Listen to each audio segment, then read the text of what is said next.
Donc, merci à vous. Bonjour. Donc, ce matin, nous allons parler de bande dessinée autobiographique. Alors, je vais commencer la séance en discutant un peu des grands repères historiques dans la bande dessinée. Et puis, on va voir aussi les grands courants qui font la bande dessinée du réel. Tout ce qui englobe ça. Et oui, on parlera, on dira le mot roman graphique. On essaiera de donner peut-être une définition avec 3 petits points.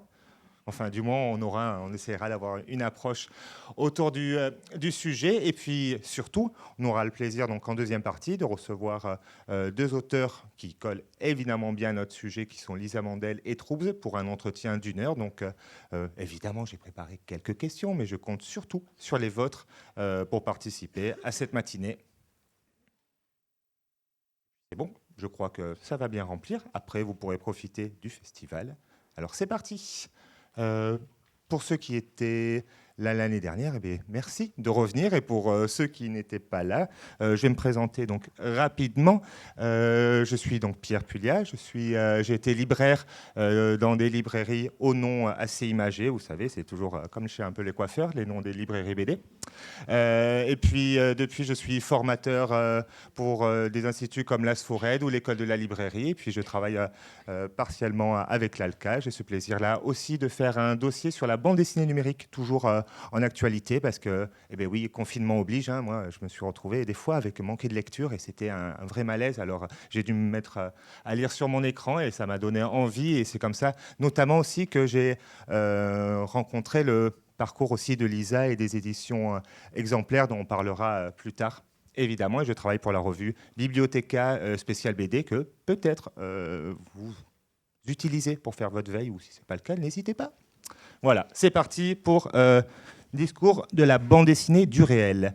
Alors, pour revenir un peu sur ce qu'on entend parler, sur ce qu'on entend comme bande dessinée du réel, on va parler un peu rapidement. Hein, on ne va pas faire la préhistoire de la bande dessinée, quoique avec Troubs, on verra peut-être, on parlera de préhistoire, mais plutôt un historique pour nous rappeler que la bande dessinée, notamment d'après-guerre, est partie sur un modèle de bande dessinée populaire autour de l'enfance, avec une certaine imagerie et un certain format. Alors évidemment, je vous ai pris des classiques de chez classiques, vraiment Tintin et Spirou pour représenter l'acmé de la bande dessinée jeunesse, avec tous ces codes et voyez bien le discours que ça peut avoir, qui a évolué, cette bande dessinée, qui a entraîné des lecteurs qui ont grandi, mais qui n'ont pas forcément évolué dans leur choix de lecture et qui ont toujours recherché ce plaisir de l'album jeunesse, mais à un public plus adulte. Et c'est comme ça que des décennies plus tard, on a une bande dessinée pour un public.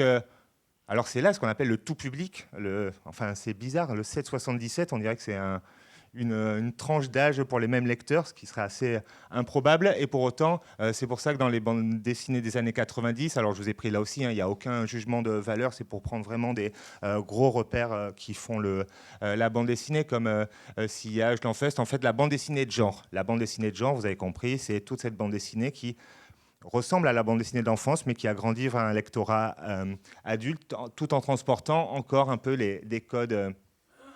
Cette bande dessinée des années 90, elle marche bien, mais elle ne plaît pas à tous les auteurs de bande dessinée et à toutes les maisons d'édition qui souhaitent avoir un discours différent, notamment en bande dessinée, un discours différent parce que justement, dans l'histoire de la bande dessinée, il y a eu des initiatives qui ont encouragé la création et une approche différente, notamment en 72 avec la publication de La balade de la mer Salée d'Hugo Pratt, qui constitue l'un des premiers essais en France d'une bande dessinée avec une pagination libre, en noir et blanc, et pour un public adulte. Ouais, c'est un peu la définition que vous entendez par roman graphique, mais on va revenir un peu là-dessus.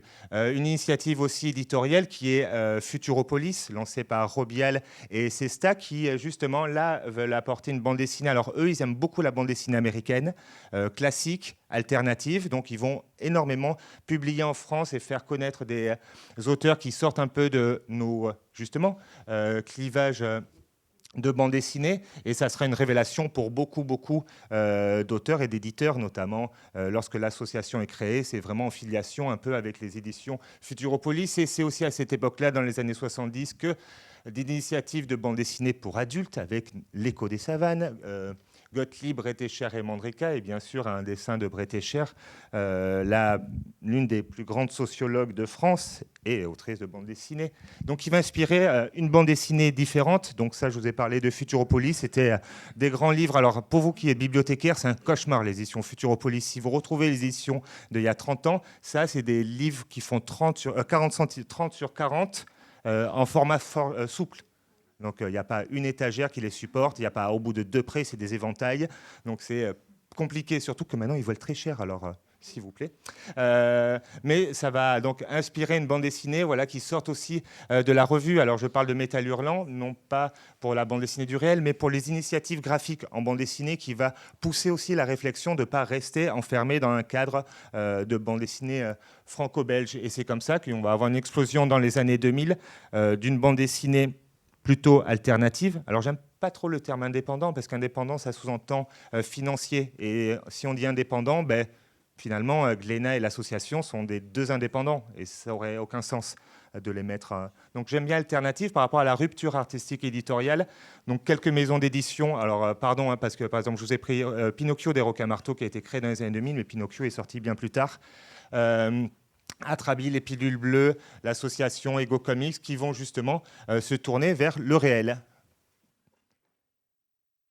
Et en se tournant vers le réel, on ouvre aussi vers un nouveau public, et un public justement qui n'était pas forcément habitué à la lecture de BD de genre, et qui vont donc se tourner vers une bande dessinée à la sensibilité plus forte, et notamment, alors je pense à des auteurs fin des années 90 comme David B, avec l'ascension du haut mal, où il va justement parler de sa famille et du combat de sa famille et de son frère contre l'épilepsie, enfin contre l'épilepsie, plutôt avec l'épilepsie, comment vivre avec quelqu'un qui est touché d'une maladie incurable et qui ne va que dégénérer. Et David B, il stylise énormément sa mise en scène. Il n'est pas dans un rapport de... c'est ça qui est très très intéressant. Dans la bande dessinée du réel, on n'est pas du tout dans un rapport de dessin réaliste. Et ça, c'est plutôt pas paradoxal, c'est au contraire, on est plutôt dans à questionner une sensibilité d'artiste qui, avec sa sensibilité la plus honnête, va transmettre effectivement son message. Donc dans le cas de David B, ça peut être aussi bien sa famille, on va voir que c'est un sujet qui revient assez régulièrement dans la bande dessinée du réel, ou ses propres rêves. Alors, je ne sais pas si vous avez déjà lu les recueils oniriques de David B. Moi, je le jalouse un peu parce qu'il a des rêves qui sont quand même d'un super cool, qui des fois donnent envie, et qui même me pose la question de la véracité dans l'autobiographie, dans la bande dessinée du réel. Finalement, quel est le pacte qu'on passe avec l'auteur ? L'auteur, il peut raconter ce qu'il veut, mais il choisit, parce qu'il n'a rien à jouer, d'être le plus honnête possible, parce que ce travail-là, il ne le fait pas pour vendre des livres forcément, il le fait aussi avant tout pour lui. Et c'est ça aussi un des pactes qu'on passe avec un auteur quand on lit l'autobiographie en bande dessinée. C'est pas de raconter une fausse vie ou de surjouer, c'est de transmettre un message le plus humainement possible. Donc évidemment, l'une des autrices aussi qui va développer le genre, c'est Marjane Satrapi avec Persepolis. Persepolis, c'est des ventes colossales pour un éditeur alternatif, un phénomène éditorial, on est dans les années 2000, qui va toucher, donc là aussi, je vous ai parlé d'un nouveau public, évidemment, je voulais parler aussi d'un public adulte et d'un public plus féminin, qui va se tourner vers la lecture de bande dessinée, qui va venir en librairie, et qui va justement... c'est quand même très intéressant parce que le public de la bande dessinée était vraiment un public de niche, plutôt fermé, et même pour le lectorat à la bande dessinée, pour nos rayons, pour l'ouverture en général de la culture, c'est quand même, il était temps que la bande dessinée connaisse quand même ce tournant-là. Donc je vous ai parlé, on va revenir un peu sur le comics américain, parce qu'il y a des sources qui nous intéressent dans la bande dessinée du réel, notamment dans la bande dessinée underground des années 70, avec un titre, Binky Brown, on est en 71.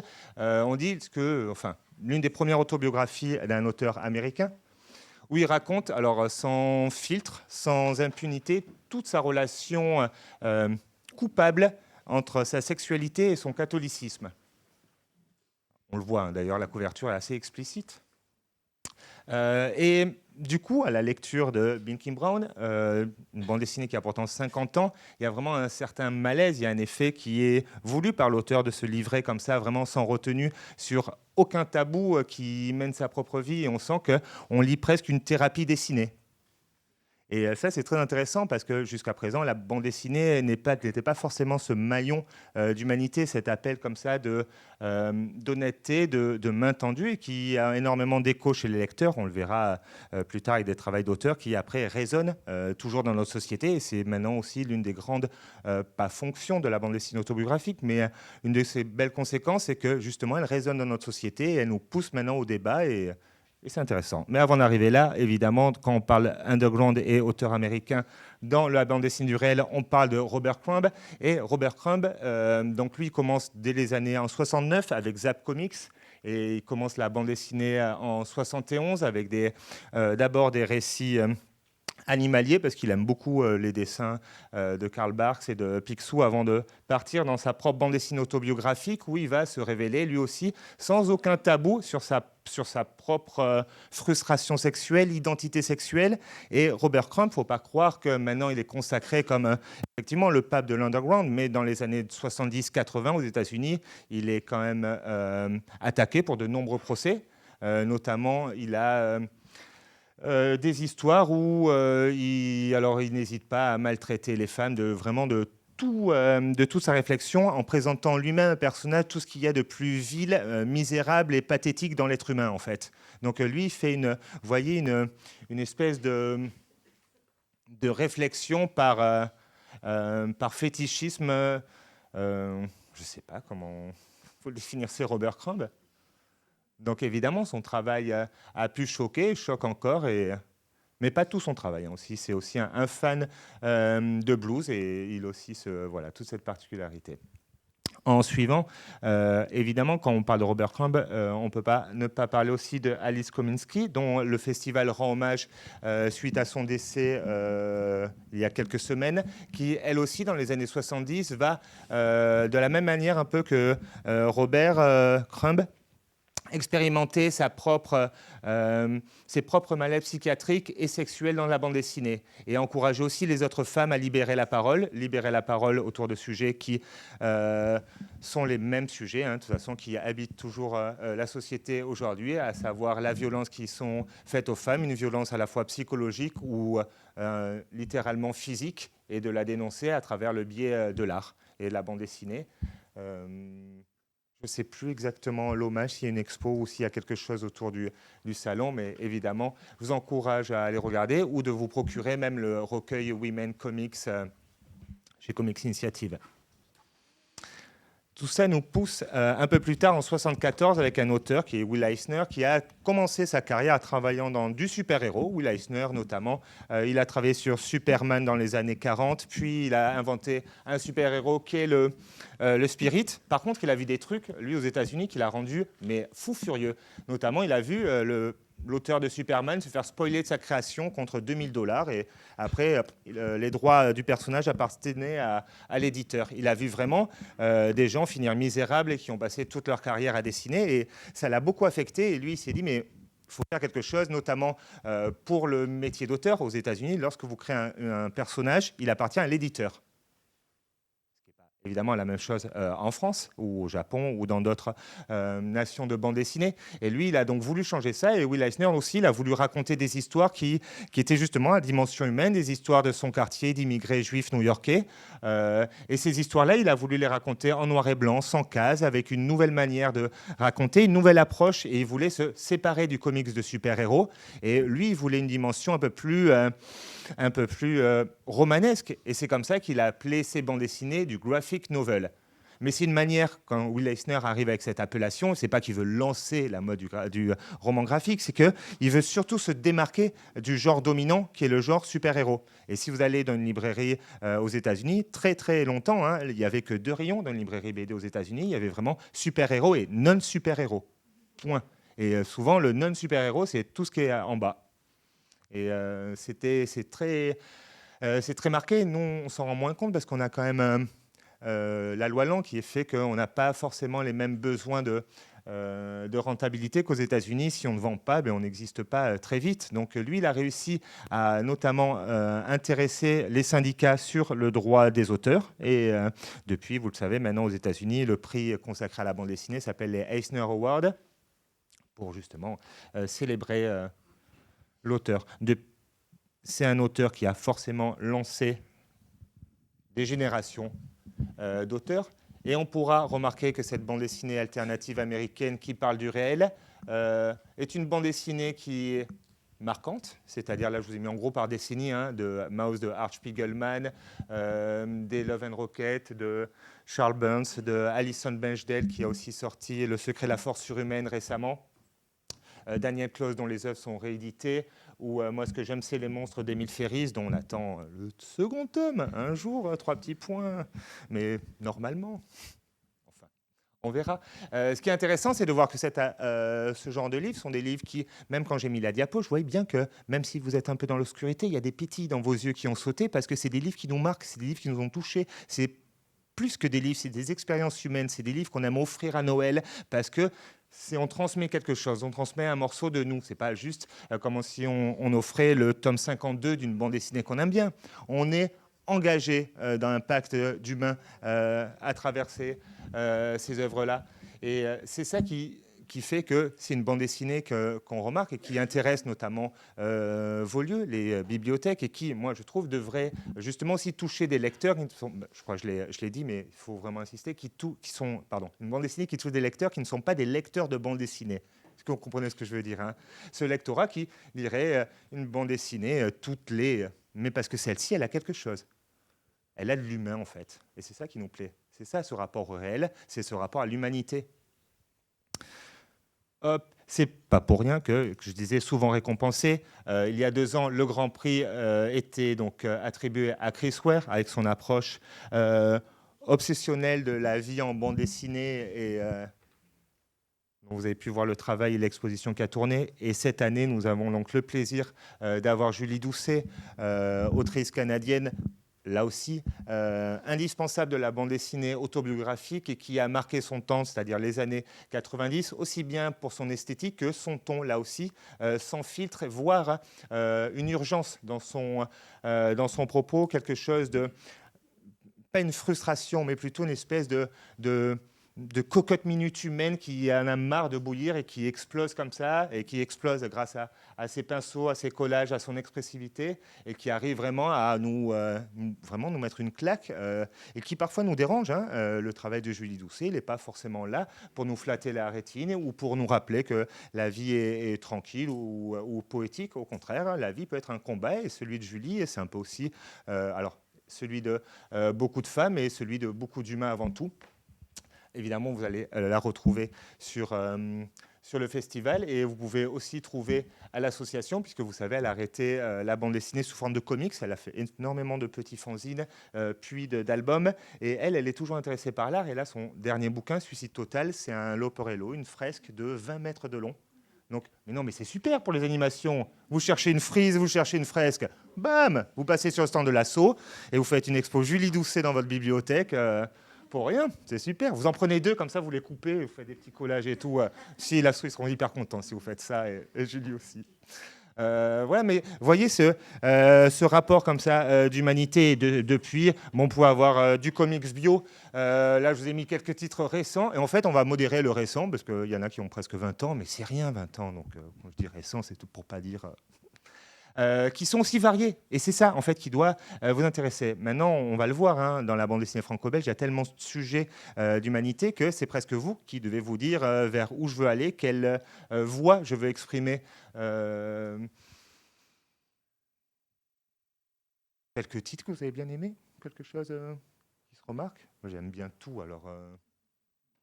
C'était intéressant, notamment je pense à The Colossus Enemy de George Takei, parce que ça a fait tout aux États-Unis. Ils ont eu il y a 4 ans, et ils ont eu toute une vague de se dire mais au fait, on n'a pas emprisonné des Japonais pendant la Seconde Guerre mondiale pendant des années, parce qu'on a cru qu'ils étaient des espions, mais c'était bien ça ou pas?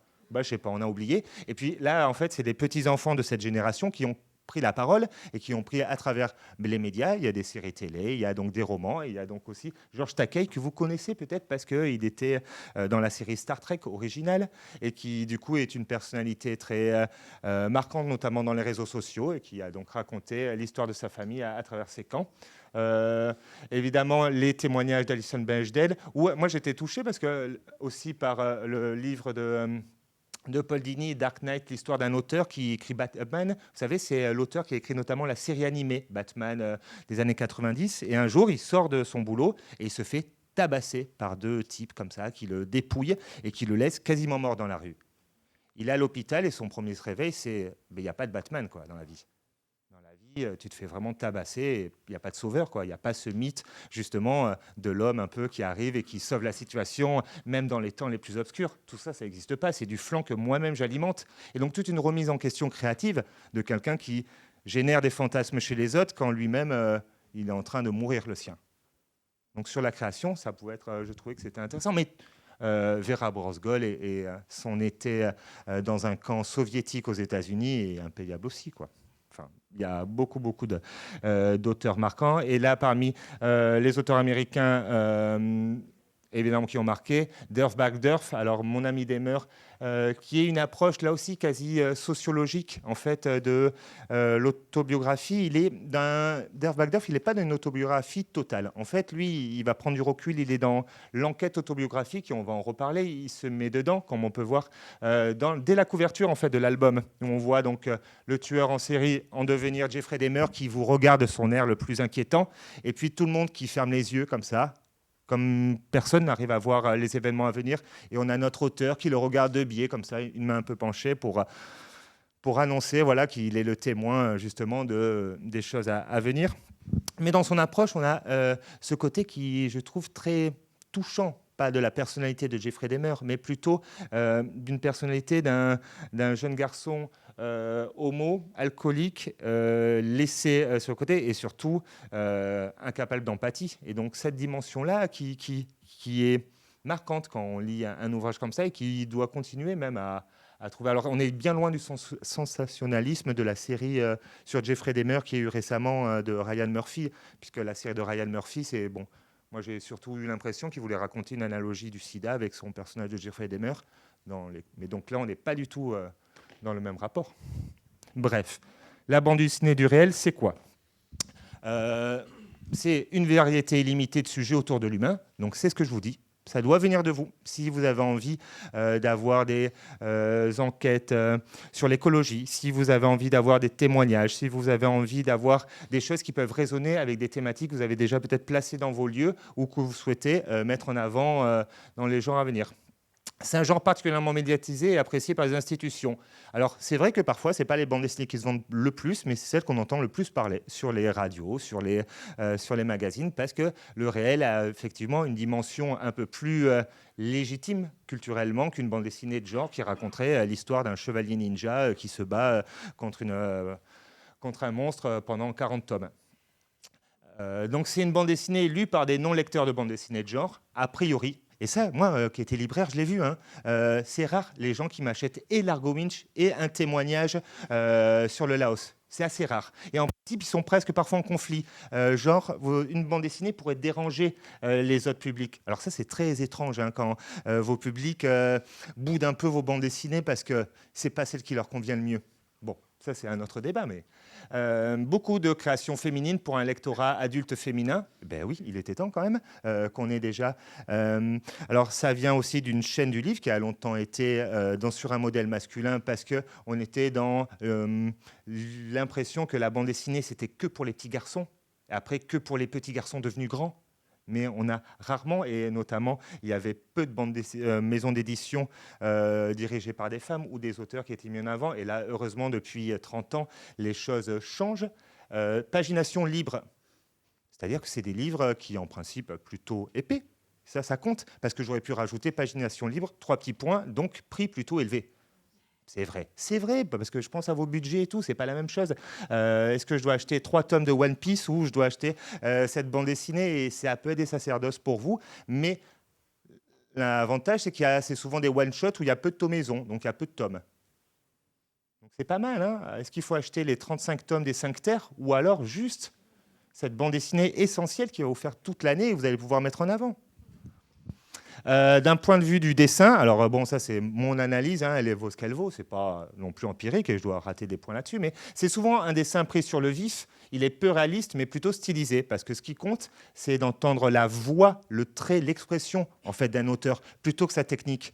Le but, c'est pas tellement de savoir si Lisa Mandel s'est dessiné les paquebots ou si Troops a vraiment fait exactement le Boeing. Le but, c'est, s'ils nous disent qu'ils vont voyager, c'est de sentir le voyage. C'est ça qui compte avant une représentation figurative des choses. Et puis surtout, on a des auteurs du monde entier qui se connectent avec leur lectorat. Parce que dans la bande dessinée du réel, effectivement, on a les voix d'autrices, d'auteurs du monde entier. Et donc, du coup, ça nous rapproche, ça nous connecte. Et dans une époque comme aujourd'hui, notamment parce que c'est une bande dessinée aussi qui se diffuse via Internet, via les blogs, via les webtoons maintenant. Et donc, du coup, c'est vrai que ça crée une empathie globale. Et c'est assez fascinant. C'est plutôt la place pour les éditeurs alternatifs, ça l'a été longtemps. Mais pas seulement. Hein. C'est-à-dire que maintenant, vous voyez bien, tous les éditeurs proposent des collections qui parlent de bande dessinée du réel. Et c'est même parfois pas tellement évident de se demander qui a édité quoi.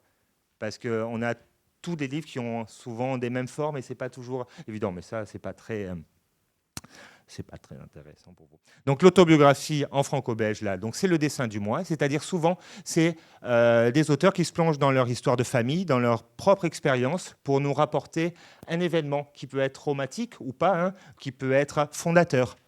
Ça peut être un déracinement, ça peut être un vivre en temps de guerre.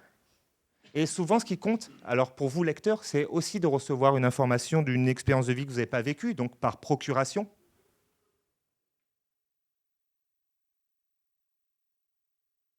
Ça,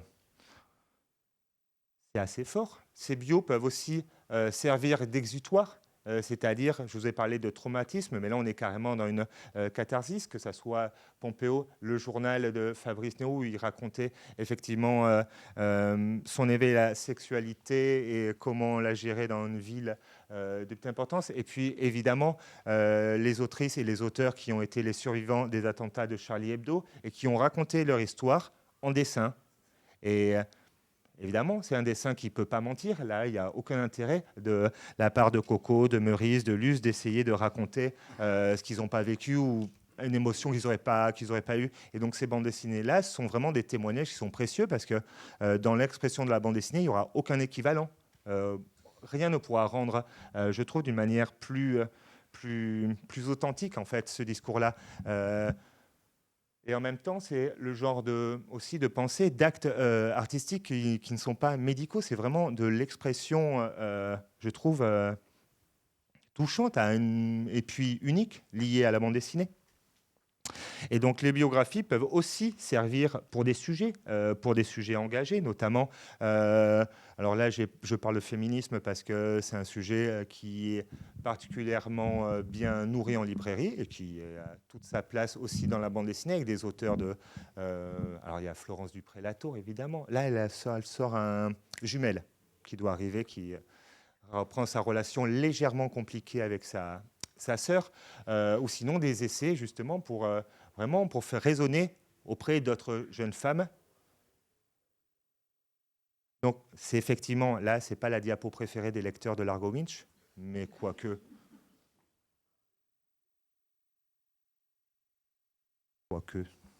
ça c'est dommage.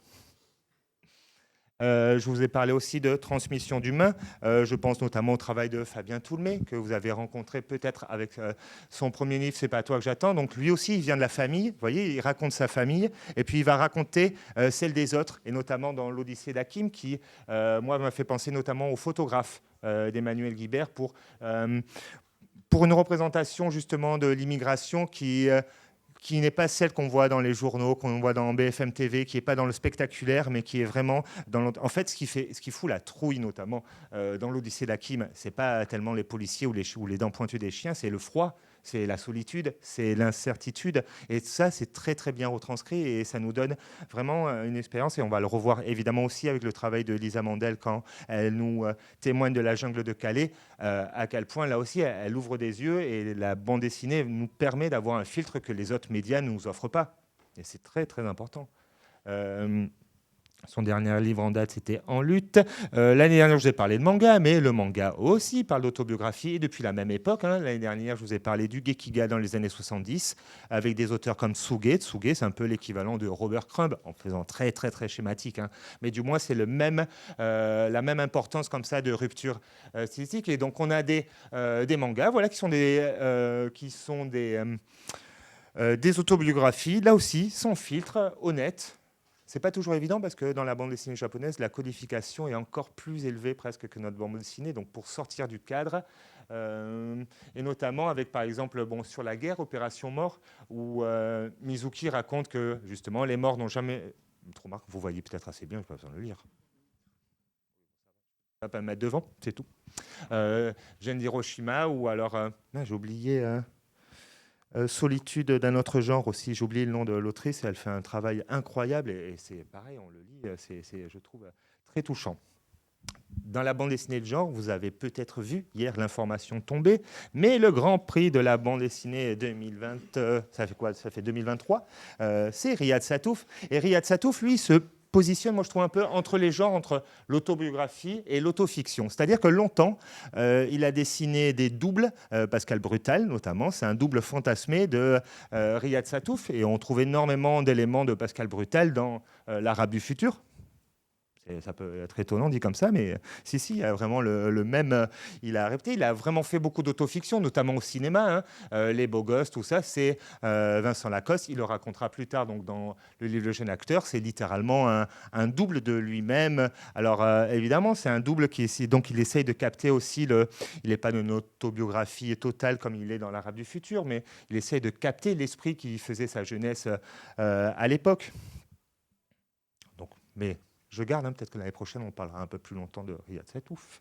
L'autofiction, c'est donc légèrement différent de l'autobiographie. L'autofiction, c'est quand un auteur se présente comme un autre. Notamment, c'est Retour à la Terre, quand c'est les aventures de Manu Larcinet et pas Larcenet. Donc, c'est des événements de vie qui sont racontés d'une manière un peu plus fictive. Margaret Aboué, quand elle raconte sa jeunesse et toutes les belles meufs un peu de son quartier, c'est elle et c'est tout ce qu'elle entend, tout ce qu'elle voit. Donc, elle mélange tout ça. Et parce que des fois, on n'a pas tous une vie qui est aussi passionnante, drôle ou même... dingue. Donc on capte l'essence et parfois le talent aussi des auteurs de bande dessinée, c'est de capter un environnement, un sentiment, une esthétique, un courant et le retranscrire dans bande dessinée. De la même manière, Émile Ferris, elle se raconte tout en ne se racontant pas vraiment, puisqu'elle crée ce double qui lui permet d'avoir un peu de distance vis-à-vis aussi d'elle-même, de pouvoir raconter. Alors je pense que pour un auteur, ça lui permet peut-être presque de se parler à lui-même à travers ce double. Donc il y a une relation étrange. Mais vous lisez quelqu'un qui a lancé le double de quelqu'un d'autre et tout, mais ça marche quand même. L'humain est là derrière et on le sent. L'empathie est toujours forte. Dans la bande dessinée du réel, par contre, la biographie est un exercice de style complètement différent. La biographie, c'est plus une histoire de dialogue, le dialogue d'un auteur qui s'empare de la vie, alors là, pour le coup, d'autres artistes, pour donner sa vision. Il ne s'agit pas de raconter toute la vie de Jean Cocteau ou de Bowie, mais ce qui intéresse les auteurs, c'est, avec leur propre sensibilité, de donner la vision eux-mêmes qu'ils ont digérée presque de l'artiste, tout en étant assez informatif. Ce n'est pas toujours le but non plus d'être informatif, parce qu'on le voit, si vous avez 30 biographies à lire qui remontent de la naissance à la mort d'un personnage, autant dire que vous allez être épuisé dès les 15 premières pages. Mais il y a voilà aussi ce rappel de mémoire. Alors, je vous ai mis les grands noms Van Gogh en manga, qui n'est probablement pas la meilleure biographie sur le sujet ni sur l'artiste. Mais vous imaginez, vous avez 9 ans, vous avez un gamin qui dit tiens, je vais lire un manga, et il prend ça, ça l'éveille, ça lui donne envie de... Pourquoi pas? Et ça peut être une première passerelle. Et puis là, récemment, on a effectivement le témoignage de... Madeleine Riffaut, résistante, qui s'est livrée à Morvan, qui scénarise donc sa biographie sous la Seconde Guerre mondiale, dessinée par Dominique Bertaille, qui aussi ont mis en avant là sur le festival. On parle du reportage en bande dessinée avec des artistes incontournables. Je suis pas trop long. Notamment, le reportage en bande dessinée, c'est lorsque l'auteur donc se fait reporter, c'est-à-dire que il part. Alors c'est là que ça c'est très intéressant. L'auteur va se mettre en scène dans la bande dessinée, mais il va presque s'effacer, plus ou moins. Enfin, il va essayer de créer un double de lui-même qui soit un vecteur pour le lecteur. Il ne faut pas que l'auteur nous écrase avec un jeu qui soit constant.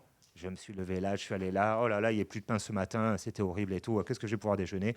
Non, au bout d'un moment, on en aurait marre, quoi. Lui-même, il est obligé de faire des choix, il est obligé de faire une approche, obligé de faire un fil narratif. Et donc, le reportage en bande dessinée, ça nécessite quand même de vivre l'événement, de le rapporter et de savoir aussi le synthétiser pour entraîner son lecteur. Donc, c'est l'exercice différent de la biographie qui, finalement, n'a pas le fil conducteur, c'est seulement la vie, la personne. Là, on est. Alors, évidemment, je pense aux œuvres d'Étienne de Dabodo, Guy Delisle, qui, a priori, ça, vous les avez dans vos rayons. Mathieu Sapin aussi. Mathieu Sapin, il le dit, hein, quand on lui demande et tout, quand, par exemple, on le voit bien là sur ce dessin, lui, il dit, moi, j'aime bien me dessiner un peu couillon comme ça. Il se dessine comme s'il était un Tintin couillon. C'est-à-dire que même son personnage, il est bizarre dans la bande dessinée, il est hyper naïf, il pose toujours des questions, il est hyper toujours étonné, alors qu'il n'est pas comme ça dans la vie.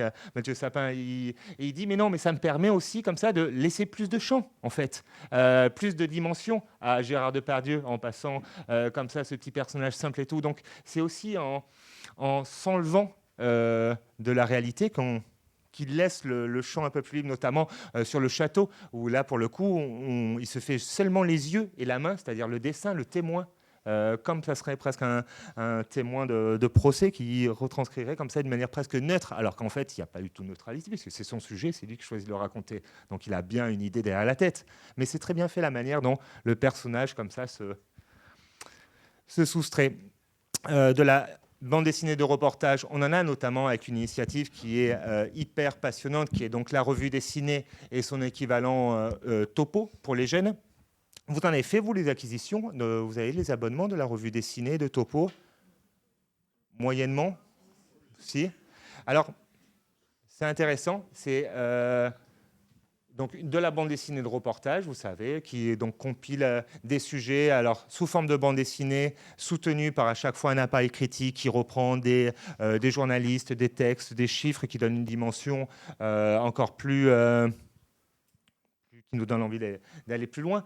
Et ce que je trouve très passionnant, moi, c'est notamment si vous faites même des ateliers avec des jeunes ou des gens qui ne lisent pas de bande dessinée, hein, et vous leur faites, je ne sais pas, vous prenez dans Topo notamment, qui est vraiment dédié aux adolescents, vous prenez juste un sujet, vous sortez, alors vous photocopiez, ou merci pour le photocopiage, hein, mais tant pis, mais du moins vous pouvez l'extraire comme ça et vous leur faites lire, vous leur faites penser, vous pouvez faire raconter, et je trouve qu'un atelier de bande dessinée autour de la bande dessinée du réel, c'est tip top, parce que souvent, bon, les jeunes, ils n'ont pas l'imagination, elle ne se crée pas non plus comme ça, l'imagination, il faut commencer à l'alimenter sans cesse. Et alors, souvent, quand on leur demande de créer comme ça, c'est de la copie, mais quand on leur dit, mais parlez de vous-même, eh bien là, ça peut être un sujet, ça peut être une approche pour des jeunes. Alors, vous leur mettez un peu de ces documentaires avant pour leur montrer comment on parle de soi-même, comment on parle de la réalité. Et je trouve que ça peut être un beau sujet, une bonne approche d'essayer de faire parler, ou de faire découper comme ça par événement des jeunes par case d'une bande dessinée de leur vie, quoi.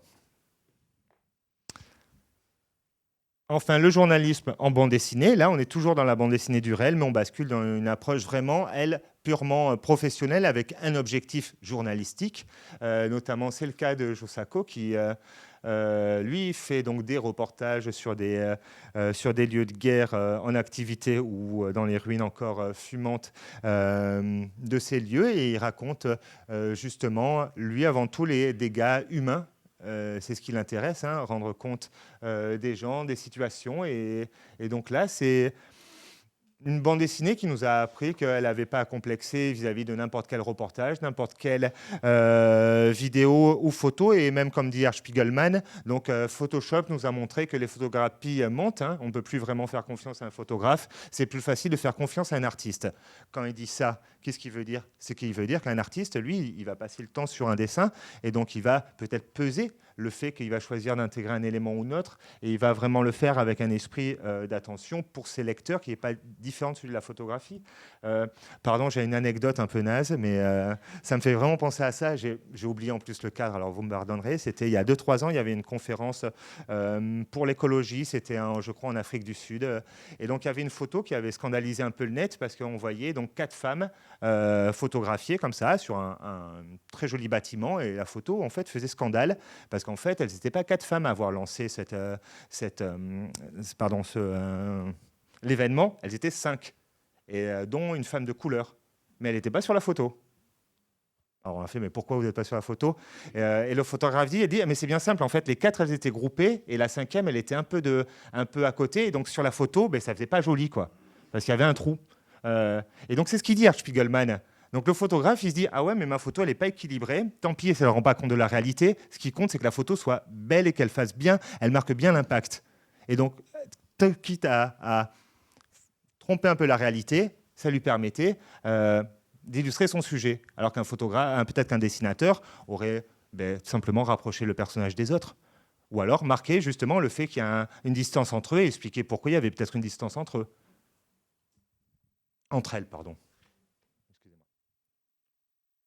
Des docs aussi en bande dessinée, de la bande dessinée du réel, qui sont là donc pour nous informer, pour être comme des outils pédagogiques qui sont bien utiles et qui parlent à peu près de tout, pour toutes les approches. En bande dessinée, vous pouvez être, oui, intelligente et intelligent grâce à de la bande dessinée. Non, mais pourquoi je dis ça? Parce que vous avez encore ces réflexions en librairie ou en bibliothèque. Pose cette bande dessinée et prends ce livre. Vous l'avez, ça, encore. Alors du coup, des documentaires en bande dessinée, c'est un bon moyen, je trouve que c'est un bon compromis pour tout le monde. Comme ça, on a une bande dessinée, on a la transmission du savoir, et surtout qu'elles sont très des approches qui sont bien faites, qu'ils soient pour enfants ou pour adultes, qu'ils soient plutôt comiques avec Zéropédia ou plutôt informatifs avec la petite bibliothèque des savoirs. Récemment, on a Sayla qui a lancé toute une collection sur le savoir d'un spécialiste coréen. Le très traditionnel Logicomics et toute la collection qui a suivi chez Juibert, Economics, etc., Mathématiques. On dirait des spin-offs d'Astérix, en fait. Des spin-offs sérieux d'Astérix. La collection Octopus chez Delcourt, et puis les documentaires Bayard, Casterman, Larousse, etc. Et puis on va le voir aussi, notamment les enquêtes sociologiques. On verra un peu avec le travail aussi de Lisa Mandel. Parmi mes coups de cœur en documentaire, moi j'ai eu là pour les jeunes chez Maison Georges, je trouve ça chouette, moi, les super week-ends de l'espace ou de l'océan, parce qu'il y a une approche vraiment enfantine, informative et à la fois hyper chaleureuse, et on n'est pas dans un documentaire qui soit tu fais du parasco là. Non, on est dans quelque chose qui soit un peu, on est dans la cabane avec les personnages, et dans cette cabane, on découvre des choses qui nous émerveillent, et le livre arrive à très bien rendre justement cet émerveillement de l'enfance et du savoir. Donc le deuxième volume, un super week-end océan, est sorti il n'y a pas très longtemps. Et évidemment, en transmission de savoir et en scientifique, on ne peut pas passer à côté du travail de l'hilarante Marion Montaigne et du professeur Moustache dans Tu mourras moins bête, mais tu mourras quand même. C'est pareil, Marion Montaigne, c'est ce que je vous disais aussi d'un point de vue du dessin et tout. Elle utilise cette ligne un peu crade qui a l'air un peu vive comme ça, mais pourtant c'est une super dessinatrice. Tous les éléments sont bien en place et il y a une très belle profondeur de champ. C'est drôle, les expressions sont là. C'est pas que son dessin soit limité, c'est qu'elle choisit aussi de transmettre à travers cette simplicité pour évoquer des concepts qui sont beaucoup plus complexes. Ah oui, c'est l'attaque des Titans. Ça doit être... Donc évidemment, dans la combi de Thomas Pesquet, là aussi, vous la retrouvez dans la revue dessinée, etc. Et puis, là, vous avez aussi regardé les informations depuis quelques semaines. Ça ne nous a pas échappé que le livre le plus lu en France est une bande dessinée, et une bande dessinée du réel, ça tombe bien. Et en plus, c'est un documentaire, ou du moins un essai autour du réel. C'est Le Monde sans fin. Vous en avez fait l'acquisition du Monde sans fin? Ça tourne bien en principe. Je sais qu'il ne devrait pas encombrer vos étagères. Il est très demandé. Est-ce que vous avez vu, en décembre, moi, en tant que libraire, j'ai eu une petite polémique qui était assez étonnante, parce que du moins, ça a touché le monde de la librairie. On a eu des faux représentants de chez Dargaud qui sont arrivés en librairie avec un communiqué qui dénonçait le livre. Et alors, ce qui était très drôle, c'était que il y avait marqué Dargaud, l'imposture était bien faite, mais vraiment, j'ai jamais vu un éditeur autant tabasser son propre auteur. Ça serait le pire communiqué du monde, ça serait le pire aveu d'acheter, ça serait vraiment la pire manière, je trouve, de représenter un auteur. Et ce qui était étonnant, c'est que ça a marché, hein, et que moi, je me suis dit, tiens, c'est marrant, je suis activiste écolo, je ne pense pas forcément à faire une action librairie. Je ne me dis pas que c'est là où j'ai le plus impacté les gens, le grand public, et si. Donc moi, je suis content, parce que ça veut dire que la bande dessinée touche le grand public. Je suis moins content que certains s'en servent pour faire des hoax comme ça, mais ça prouve aussi que la bande dessinée touche, et puis peut être un objet de contestation, et peut mettre le débat sur la place publique. Enfin, la bande dessinée du réel a aussi son prix, notamment à Angoulême, et aussi le prix France Info d'actualité. Ça, c'est les lauréats de 2023. Celui de l'année dernière, vous vous en souvenez, c'est Le Jour sans fin qui a gagné. Et l'année d'avant, c'était La Cellule de Nicolas Otero sur les attentats de Charlie Hebdo. Qui va conclure cette petite présentation de la bande dessinée du réel. Je crois qu'on a vu un peu les domaines et on va pouvoir donc accueillir nos auteurs. Est-ce que vous voulez faire 2 minutes? Oui. Pas besoin du micro. D'abord, je voulais remercier Lisa et Jean-Marc, Lisa Mandel et Troups, pour leur patience, parce qu'ils sont arrivés très tôt ce matin. Je remercie d'être là et on va donc commencer la rencontre. Mais juste avant, si vous voulez boire un café, comme il y en a pas mal qui sont arrivés en retard, ou disposer de 5 minutes, ou pas. Oui? D'accord, alors 5 minutes. Désolée. Voilà, merci beaucoup. Merci Pierre, c'était génial, très inspirant.